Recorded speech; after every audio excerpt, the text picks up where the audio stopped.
Ma'am क्या heart rate से पता चलता है कि बेबी बॉय है या बेबी गर्ल है? तो मुझे नहीं लगता है कि हार्ट रेट से पता चलता है कि बेबी बॉय है या बेबी गर्ल है, क्योंकि मेरे केस में ज़्यादातर बोलता है कि 140 से नीचे रहता है तो बेबी बॉय होता है, 140 से ऊपर रहता है तो बेबी गर्ल होता है। बट मेरे साथ ऐसा बिल्कुल नहीं हुआ, क्योंकि मेरे केस में हमेशा 155, 165, 160 ऐसे ही रहा और मुझे बेबी बॉय हुआ। कहा कि मैम आपको खाने में क्या क्या पसंद था? तो मैं बता दूँ, बेबी गर्ल होने में बहुत आदमी बोलते हैं कि चटपटा खाने का मन करता है, तीखा खाने का मन करता है, और जिसे मीठा खाने का मन करता है उसे बेबी गर्ल होता है, जिसे चटपटा खाने का मन करता है उसे बेबी बॉय होता है। बट मेरे केस में ऐसा बिल्कुल नहीं हुआ गाइस, क्योंकि मेरे केस में मुझे मीठा खाने का बहुत ज़्यादा ही पसंद था। इतना मैं मीठा खाती थी कि मैं क्या बताऊँ। मुझे मीठा में gulab jamun, sponge, mango shake और दही खाना मुझे बहुत ही ज़्यादा पसंद था, इसीलिए मुझे बेबी बॉय हुआ है। मेरे साथ उल्टा हो गया। और आप लोग का 5 क्वेश्चन था कि मैम क्या आपको उल्टी होती थी? तो गाइस मैं क्या बताऊँ, मुझे प्रेगनेंसी के फर्स्ट मंथ से ही इतना उल्टी हुई कि मैं क्या बताऊँ। मुझे 5 मंथ तक मैं वोमिटिंग से काफ़ी परेशान रही और मुझे बहुत ज़्यादा ही परेशानी झेलना पड़ा।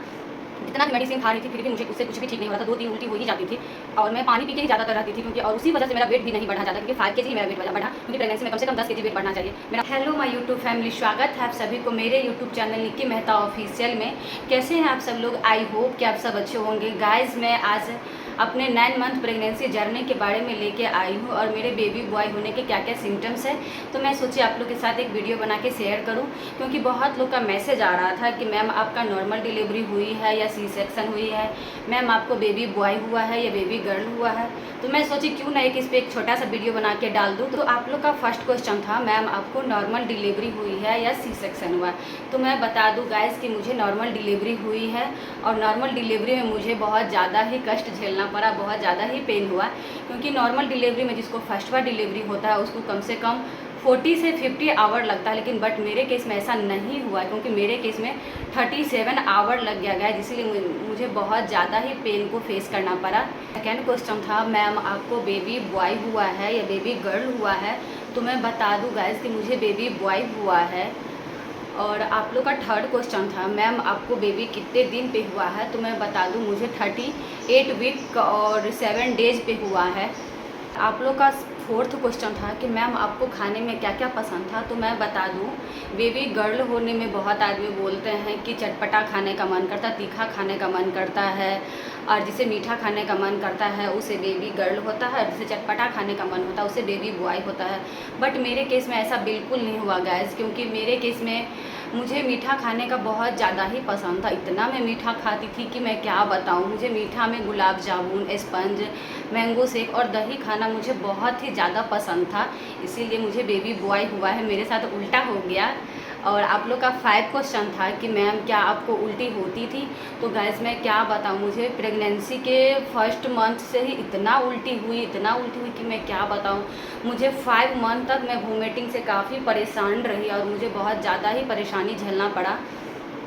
कितना भी मेडिसिन खा रही थी फिर भी मुझे उससे कुछ भी ठीक नहीं हो रहा था। 2-3 उल्टी हो ही जाती थी और मैं पानी पी के ही ज़्यादातर रहती थी, क्योंकि और उसी वजह से मेरा वेट भी नहीं बढ़ा ज़्यादा, क्योंकि 5 केजी ही मेरा वेट बढ़ा, क्योंकि प्रेगनेंसी में कम से कम 10 केजी वेट बढ़ना चाहिए। मेरा मात्र 5 केजी ही वेट बढ़ा। और आप लोग का 6 क्वेश्चन था कि मैम क्या हार्ट रेट से पता चलता है कि बेबी बॉय है या बेबी गर्ल है? तो मुझे नहीं लगता है कि हार्ट रेट से पता चलता है कि बेबी बॉय है या बेबी गर्ल है, क्योंकि मेरे केस में ज़्यादातर बोलता है कि 140 से नीचे रहता है तो बेबी बॉय होता है, 140 से ऊपर रहता है तो बेबी गर्ल होता है। बट मेरे साथ ऐसा बिल्कुल नहीं हुआ, क्योंकि मेरे केस में हमेशा 155, 165, 160 ऐसे ही रहा और मुझे बेबी बॉय हुआ, तो मैं इस चीज़ को नहीं मानती हूँ। का 7 क्वेश्चन था क्या मैम टमी में स्ट्रेट लाइन और कर्ल लाइन होने से बेबी बॉय या बेबी गर्ल पता चलता है? तो मुझे नहीं लगता है कि टमी में स्ट्रेट लाइन या कर्ल लाइन होने से पता चलता है कि बेबी बॉय है या बेबी गर्ल है, क्योंकि मेरे केस में टमी में स्ट्रेट भी था और थोड़ा कर्ल भी था, इसीलिए मैं इस चीज़ पे विश्वास नहीं करती और मैं इस चीज़ को नहीं मानती हूँ कि स्ट्रेट से और कर्ल से बेबी बॉय या बेबी गर्ल होता है। आप लोगों का 8 क्वेश्चन था कि मैम आपको बेबी मोमेंट होना कब से स्टार्ट हुआ? तो गाइस मैं बता दूं मेरा बेबी मोमेंट 6 मंथ स्टार्ट से ही स्टार्ट हो गया था। और बहुत लोग बोलते हैं कि मैम किस साइड ज़्यादा सोना आप पसंद करती थी और उससे पता चलता है कि बेबी बॉय होता है या बेबी गर्ल होता है। तो गैस मैं बता दूं कि मुझे लेफ़्ट साइड सोना बहुत ही ज़्यादा आराम लगता था और बोलता है कि लेफ़्ट साइड सोने से गर्ल होता है और राइट साइड होने से बॉय होता है, बट मेरे केस में ऐसा बिल्कुल नहीं हुआ गैस। 9 क्वेश्चन था, क्या फेस में डार्क होने से या डल होने से बेबी गर्ल या बेबी बॉय का पता चलता है। तो मैं बता दूं, कुछ कुछ चीज़ें ऐसा है कि मेरे साथ मिल रही है। तो मेरे फेस में बहुत ज़्यादा डार्कनेस आ गया था, बहुत ज़्यादा कुछ कुछ दाने आ गया था, पिंपल हो गया था कुछ कुछ, और मेरा फेस काफ़ी ज़्यादा डार्क हो गया था।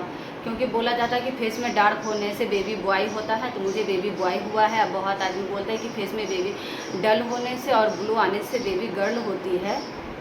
तो मैं कहीं ना कहीं इस चीज़ों को मानती हूँ।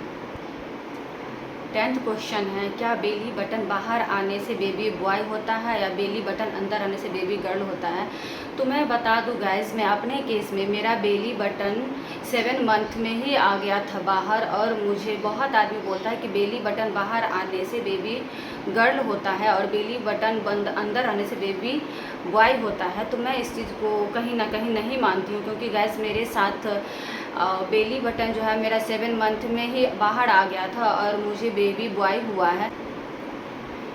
लास्ट क्वेश्चन है, क्या मैम आपको पता था कि आपको बेबी गर्ल या बेबी बॉय होगा। तो गाइज मैं सच बताऊं तो मुझे बिल्कुल भी पता नहीं था कि मुझे बेबी बॉय होगा, क्योंकि मेरे फैमिली में और मेरे फ्रेंड लोग जितने भी थे और जितने लोग से मैं पूछती थी, सभी लोग बोलते थे, कुछ कुछ लोग ऐसा था कि बोलते थे कि नहीं तुम्हें बेबी बॉय होगा, और ज़्यादातर लोग मुझे बोलते थे कि तुम्हें बेबी गर्ल ही होगा। इसीलिए मैं भी कहीं ना कहीं श्योर हो गई थी कि मुझे बेबी गर्ल होगा। और मैं पतिदेव जी से कभी कभी मस्ती में पूछती थी, और मैं शर्त भी लगाई थी कि बाबू बताइए बेबी बॉय होगा या बेबी गर्ल होगा। तो मेरे पतिदेव जी हमेशा बोलते थे कि तुम्हें बेबी बॉय ही होगा। पता नहीं कहीं ना कहीं वो श्योर थे, बट मैं श्योर नहीं थी कि मुझे बेबी बॉय ही होगा।